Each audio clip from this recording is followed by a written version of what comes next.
చంద్రబాబు నాయుడు గారి నేతృత్వంలో కూటమి సర్కార్ అధికారంలోకి వచ్చి 8 నెలలైంది. వాళ్ళు ప్రజలకు ఇచ్చినటువంటి హామీల అమలు అనేది ఇంకా స్టార్ట్ అవ్వలేదు. పింఛన్ రూ. 1000 పెంపు తప్ప. అడ్మినిస్ట్రేటివ్ పరంగా చాలా వైఫల్యాలు కనిపిస్తూ ఉన్నాయి. ప్రజల్లో అసంతృప్తి, కూటమి పార్టీల కార్యకర్తల మధ్య కూడా అసంతృప్తి. మొత్తం మీద పాజిటివ్ పాలన అయితే ఖచ్చితంగా కొనసాగడం లేదు. అండ్ అదే సమయంలోనే ఈ నెల 27వ తేదీన ఎమ్మెల్సీ ఎన్నిక రూపంలో గ్రాడ్యుయేట్ ఎమ్మెల్సీ కృష్ణా, గుంటూరు, ఉభయ గోదావరి జిల్లాల గ్రాడ్యుయేట్ ఎమ్మెల్సీ ఎన్నిక పట్టభద్రుల ఎమ్మెల్సీ ఎన్నికల రూపంలో కూటమి పార్టీలకు ఒక సవాల్ అయితే ఎదురు కాబోతూ ఉంది. అటు ప్రధాన పార్టీ వైఎస్ఆర్ కాంగ్రెస్ పార్టీ ఎన్నికకు దూరంగా ఉంది. అయినా కూడా 3 పార్టీలు అభ్యర్థిని నిలబెట్టిన ఆ అభ్యర్థి గెలుపు అవకాశాల మీద చంద్రబాబు నాయుడు గారికి ఎంతవరకు నమ్మకం ఉందో, ఎలాంటి టఫ్ పరిస్థితులు ఉన్నాయో తెలియదు. కానీ ఈ 2 చోట్ల పట్టభద్రుల ఎమ్మెల్సీ ఎన్నిక కోసం ఇప్పటికి 3 సార్లు చంద్రబాబు నాయుడు గారు, ముఖ్యమంత్రి గారు సమీక్షలు నిర్వహించారు. ఫేస్ టు ఫేస్ సమీక్షలు, టెలికాన్ఫరెన్సులు, ఖచ్చితంగా గెలవాలి, 3 పార్టీలను సమన్వయం చేసుకోండి, ఏవైనా చిన్న ఉన్నా ఓవర్కమ్ చేసుకోండి, మనం ఖచ్చితంగా గెలవాలి.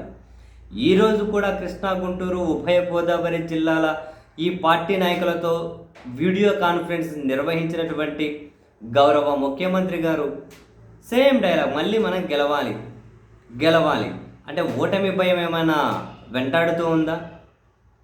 ఈ ఎన్నికల్లో బయటపడకపోతే ప్రభుత్వం మీద తీవ్రమైన గణనీయమైన ప్రభావాన్ని చూపుతుంది అని చెప్పి భయపడుతున్నారా? అంటే నెక్ మూమెంట్లో బయటపడ్డా కూడా ప్రభుత్వం మీద తీవ్ర వ్యతిరేకత బయటపడట్లే. ఎందుకంటే 3 పార్టీలు కలిసి పోటీ చేస్తున్నాయి. 3 పార్టీలు ఉమ్మడి అభ్యర్థిగా వీళ్ళు బరిలో దిగుతున్నారు. అటు సైడ్ వైసీపీ లేదు. బట్ టీచర్ సంఘాలలో, ఉద్యోగ సంఘాల్లో మంచి పట్టున్నటువంటి ఈ కొన్ని పీడిఎఫ్, ప్రోగ్రెసివ్ డెమోక్రటిక్ వాళ్ళు వీళ్ళు గ్రూపులు వీళ్ళు నిలబెడుతున్నారు. వాళ్ళకి చాలా బలమే ఉంది, చాలా పట్టే ఉంటుంది. వాళ్ళైతే కూటమి పార్టీలకు చెమటలు పట్టిస్తూ ఉన్నారు. అందుకనే ముఖ్యమంత్రి గారు ఒక భయం వెంటాడుతూ ఉన్నట్లుంది, ఏమవుతుందో ఆ ఫలితం అని. ఒకవేళ ఫలితం ఎదురుతంతే ప్రభుత్వం మీద చాలా గణనీయమైన ప్రభావాన్ని చూపుతుంది. అంటే వ్యతిరేకత ఇంకా పతాక స్థాయికి పోతుంది. సొంత క్యాడర్ కూడా ఎవరైతే అసంతృప్తిగా ఉన్నారో వాళ్ళని సంతృప్తిపరచడం మళ్ళీ ఈ పార్టీల వల్ల ఖచ్చితంగా కాదు.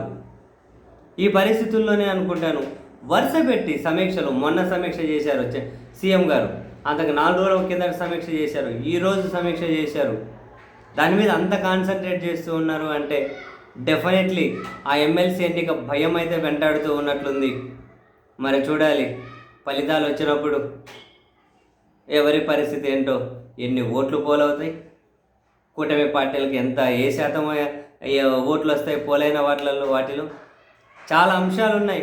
బట్ గ్రాడ్యుయేట్స్ దగ్గర నుంచి కూడా వినిపిస్తున్న మాట, ప్రభుత్వం బలపరిచిన కూటమి పార్టీలు బలపరిచిన అభ్యర్థులకు ఎందుకు ఓట్లు వేయాలి అని చెప్పి కొందరు గ్రాడ్యుయేట్స్ డైరెక్ట్గా సోషల్ మీడియాలో వీడియోలు కూడా పెడుతూ ఉన్నారు.